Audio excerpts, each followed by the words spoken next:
Good morning, students. Class plus 2, chapter 3rd, Theory of Demand.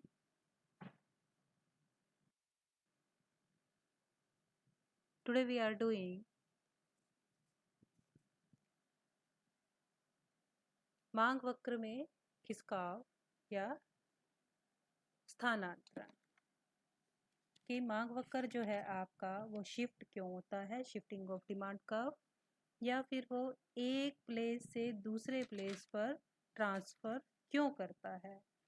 तो इसके दो reasons हो सकते हैं, या तो जो हमारी सब्स्टिट्यूट गुड्स हैं उनके प्राइजेस में कुछ चेंज आया हो, या फिर आपकी जो कॉम्प्लीमेंट्री गुड्स हैं उनके प्राइजेस में कुछ चेंज आया हो। तो इस वजह से जो क्या है हमारा डिमांड कर्व शिफ्ट कर जाता है, या तो लेफ्ट की तरफ या फिर वो राइट की तरफ शिफ्ट करेगा। तो फर्स्ट है हमारा कि स्थानापन्न वस्तु की कीमत के संबंध में मांग वक्र में खिसकाव।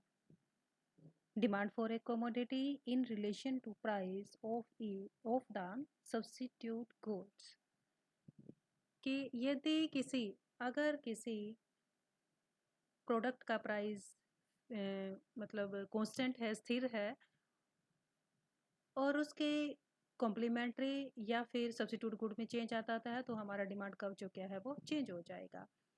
अब जब हमारी सब्स्टिट्यूट गुड्स के प्राइस में कुछ चेंजेस आता है तो हमारा डिमांड कर्व कैसे शिफ्ट होगा, या तो वो लेफ्ट की तरफ जाएगा या फिर वो राइट की तरफ जाएगा, और प्राइस हमारा जो क्या है वो कांस्टेंट रहेगा। यहाँ पर पार्ट ए देखेंगे कि increase in price of substitute good, स्थानापन्न वस्तु की कीमत में वृद्धि होने पर अगर जो क्या है हमारी सब्स्टिट्यूट गुड के प्राइस बढ़ जाते हैं तो डायग्राम पे चलेंगे। ओ एक्स एक्सिस पे हमने क्वांटिटी ली है, ओ वाई एक्सिस पे हमने क्या लिया है, प्राइसेस गुड्स के। P1 यहाँ पर कांस्टेंट प्राइस है किसी गुड का, ठीक है, कौन सी का हमने मान लिया, टी का, ठीक है। टी के प्राइसेस जो क्या है फिक्स है।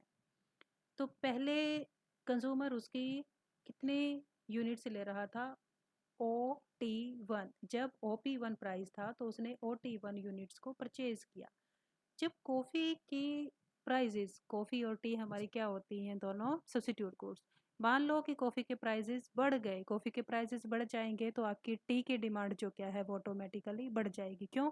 क्योंकि कुछ जो कॉफ़ी पी रहे थे वो अब क्या पीना शुरू कर देंगे, वो कॉफ़ी छोड़ करके चाय पीना शुरू कर देंगे, और जो चाय की डिमांड है वो इंक्रीज़ हो जाएगी, और इंक्रीज़ होकर के कितनी हो गई, D2 तो हमारा जो डिमांड कर्व है वो शिफ्ट हो करके कहाँ और चला गया है, वो आपकी राइट हैंड की तरफ वो शिफ्ट हो गया है।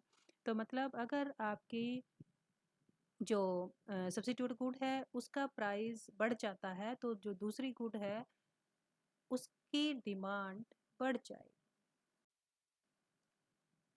नेक्स्ट है हमारा decrease in price of substitute good. अगर हमारी जो स्थानापन्न वस्तु है, जो सब्स्टिट्यूट गुड्स है, उसका प्राइस कम हो जाता है। मान लो हमने टी और कॉफ़ी दोनों का एग्जांपल लिया था। अगर कॉफ़ी का प्राइस जो क्या है जो पहले बढ़ा था वो कम हो जाता है, तो फिर जो बेचारे चाय पी रहे थे कॉफ़ी को छोड़ करके अब वो क्या करेंगे, कॉफ़ी पीना शुरू कर देंगे। तो चाय की डिमांड जो क्या है वो ऑटोमेटिकली कम हो जाएगी। डायग्राम पे चलेंगे। ओ एक्स एक्सिस पे quantity and O Y axis prices. P1 prices जो क्या है आपके इनिशियल प्राइजेस हैं, फिक्स प्राइजेस हैं, कांस्टेंट है, उनमें कोई भी चेंज नहीं हुआ है टी के प्राइजेस में।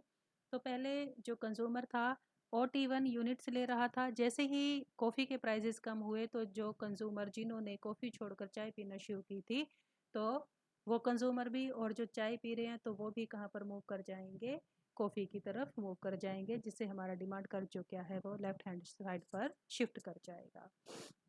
नेक्स्ट है हमारा पूरक वस्तु के संबंध में एक वस्तु की मांग, demand for a commodity in relation to the price of complementary goods.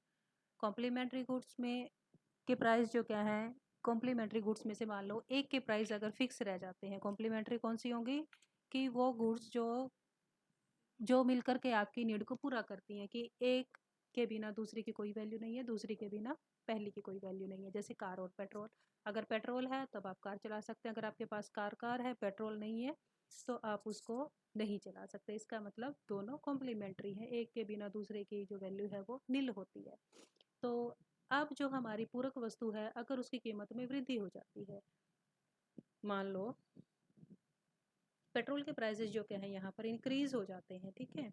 Diagram पे चलेंगे, ओ वाई एक्सिस पे हमारे प्राइजेस हैं, ओ एक्स एक्सिस पे हमारी क्वांटिटी है। P1 प्राइजेस फिक्स हैं, यानी कि कार के प्राइजेस तो फिक्स हैं, और पेट्रोल की जो कीमत है वो बढ़ जाती है। तो पहले हमारी डिमांड कितनी थी, पहले जो है आपके यहाँ पर D1 जो आपका डिमांड कर्व है वो शो कर रहा है कि यहाँ पर OK1 यूनिट्स जो कंज्यूमर ले रहा है।